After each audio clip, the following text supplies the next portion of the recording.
Welcome into Jags Now, presented by Chat Sports and also presented by our wonderful friends over at Prize Picks. Make sure you use code HMA. Get $50 in the lineup whenever you play your first $5 lineup. On today's show, we are going to be discussing Deion Sanders and his comments on Jaguars wide receiver, corner, do-it-all man, Travis Hunter on today's show, and just my overall thoughts and takeaways on how Travis Hunter could be potentially implemented into this Jaguars team, I guess, for the 2026 NFL season. So we're going to get into that on today's show. But guys, before we get into it, it is June. It is the slower months of the NFL season where not a lot's going on right now. So if you guys have any, video ideas that you would maybe want to see here on the channel, I'm greatly taking all suggestions. If you guys want something like, predictions for the 2026 NFL season, do you want maybe like a specific player type video where I kind of maybe dive into a certain Jags player on a video, whatever the case may be. If you guys want to leave those ideas down in the comments section, I'll make sure to respond to each and every one of them, and maybe they could be used on a potential future Jags video. So any thoughts or any content ideas would be greatly appreciated if you guys so want to. But without any further ado, let's get into today's show. So Deion Sanders, head coach of the Colorado Buffaloes, was recently interviewed, and he talked about a bunch of different things in terms of, obviously his son, Shedeur Sanders. He talked about the Myles Garrett trade. He talked about even Jerry Jones a little bit.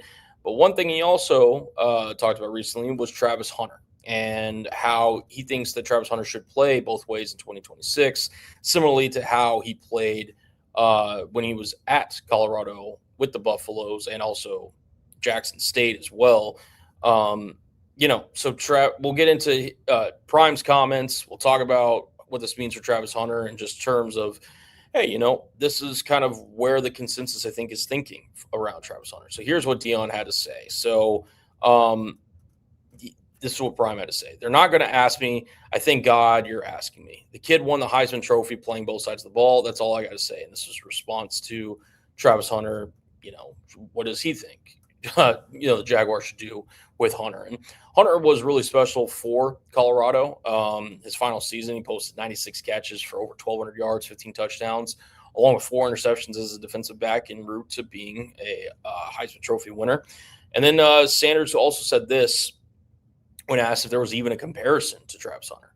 There's no comparison to what he's able to produce on the field. It's no comparison. I can't say who I would compare him to because I would be lessening that person. That's not fair to him or the persons that I'm comparing it to.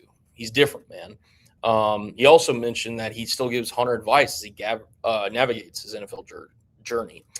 I consider him not only as one of my players, but he still is like a son to me. Of course, definitely. And I think without a doubt, that's very much the case. I mean, I feel like at times Deion Sanders treated Travis Hunter as well, or if not higher than some of his sons, you could argue, which is kind of crazy to say, but a little tongue-in-cheek there. But in terms of Deion's comments, I think this has been the natural kind of discourse around Travis Hunter throughout this offseason. Should he play more corner? Should he really just focus on one side of the ball or the other? Or, how much of the offense, how much of the defense should Travis Hunter play for Jacksonville this upcoming season? I've given my thoughts just in terms of my overall thinking process on it. But, I don't really expect anything less here from Deion Sanders. I mean, he is clearly backing his guy, his former player from the Colorado Buffaloes. And the real reason I wanted to discuss his comments was to, kind of dive into more of a larger discussion on Travis Hunter that we're going to get into kind of here on the back half of today's show. But guys, we would not be able to do this episode of Jags Now without our wonderful friends over at Prize Picks. Today's show is sponsored by Prize Picks, America's #1 sports picks app. The big soccer tournament is here, and guys, the games have been absolutely electric. Baseball is well underway, along with a ton of other sports that you can cash in with our friends over at Prize Picks. Prize Picks is America's #1 sports picks app, and is the best place to win cash while watching sports. Prize Picks is available in most states, including California, Texas, and Florida. You can choose from numerous stat projections on Prize Picks, including passing yards, rushing yards, touchdowns, points, rebounds, assists, hits, home runs, strikeouts, and a whole lot more. And you guys can even follow me on the app to see all of my lineups at CullenBro21, including a little season-long football lineup here from our friends at PrizePicks. I got a little three-player, $20 to win 120. Omarion Hampton, I think he's going to get the rock a lot this season. Give me the more on his rushing yards. BTJ, I'm buying into the hype, man. I think he's going to have a bounce-back campaign. Give me the more on his receiving yards. And I think Caleb Williams becomes the first Chicago Bears quarterback to hit 4,000 yards this season. So give me the more on his passing yards. New user offer. Download the PrizePicks app today with the link in the comments and the description and use code HMA to get $50 in lineups after you play your first $5 lineup. Let's go to HMA to get $50 in lineups after you play your first $5 lineup. PrizePicks. It's good to be right. Shout out to our wonderful friends over at PrizePicks for always holding us down here. So I think the main kind of discussion talking point with Travis Hunter throughout this offseason as he continues to recover from his LCL injury that he suffered last season during practice. A lot of people are split on how Travis Hunter will/should be used and what overall direction the Jaguars will choose to go with a former Heisman Trophy winner. And I think based on where Liam Cohen and James Gladstone's comments were earlier this offseason, Hunter is going to be somebody that they plan on using on both sides of the ball at a decently high rate. Now, they are going to have him as more of a cornerback this season than he was last season, where he kind of averaged, it was, I think, almost 2-to-1 in terms of snaps between being a wide receiver and being a cornerback. But I don't really think that's necessarily a shock given, the Jaguars' need at that cornerback spot. I would argue it's even more of a need now this season than it was last season. And I do from my own personal aspect, while I do necessarily worry for Travis Hunter's long-term health, it does seem like that's the direction that Liam Cohen and James Gladstone are going to head into with Travis Hunter. They took him obviously with high draft capital that they traded up for to get, and they have this vision for him. And if he can, give you that cornerback one production that I think he's destined to give, I think he could be one of the best cornerbacks in the National Football League. Whereas as a receiver, I think he's very talented. I don't think the ceiling's quite as high, but who am I to put limits, right, on a guy like Travis Hunter? I mean, he did have a 100-yard receiving game against the Los Angeles Rams back when the Jaguars played in London this past season. But, I thought, we talked about it kind of throughout the offseason that Travis Hunter is somebody that,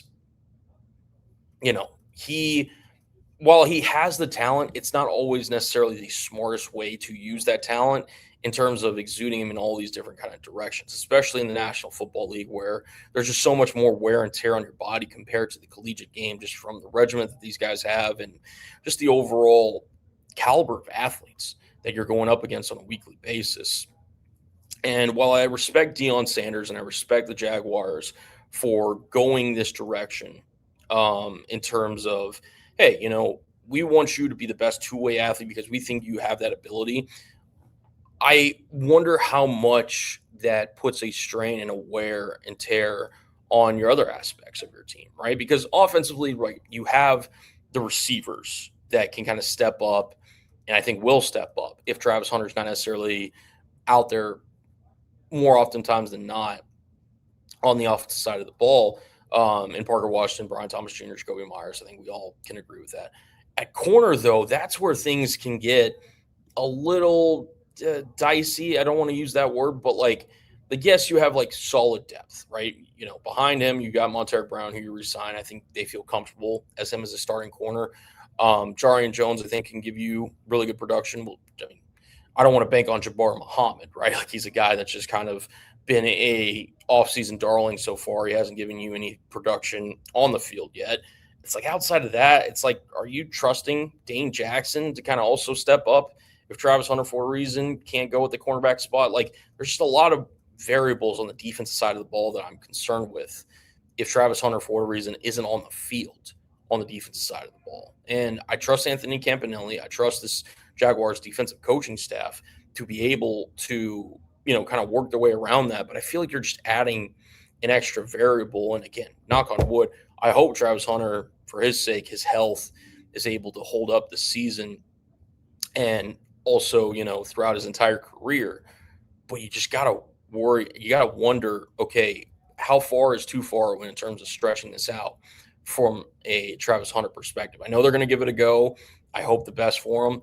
I think Travis Hunter, my stance has always been he has the ability to, play both sides of the ball in the NFL. It's just, can his body withstand it? And is it the best thing for the Jaguars moving forward in terms of using him that way? So that's my kind of big thought. Now, James Gladstone, in terms of, kind of an update on Travis Hunter's recovery, because again, he was out there for OTAs and mandatory minicamp, not necessarily doing the drills, obviously, but just kind of surrounding, just kind of being out there with his teammates.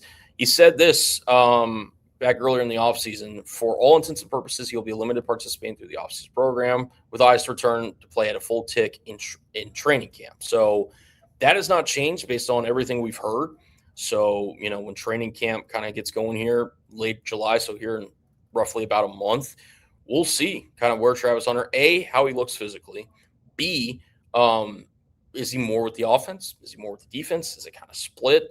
A lot of questions are going to be answered around Travis Hunter, and I think it's going to be very interesting to see the overall kind of usage of him. I think he is a unicorn of a player, and it's something that if you're a Jaguars fan, you're going to absolutely keep an eye on for heading into the 2026 NFL season. So I'm going to ask you guys this one more question.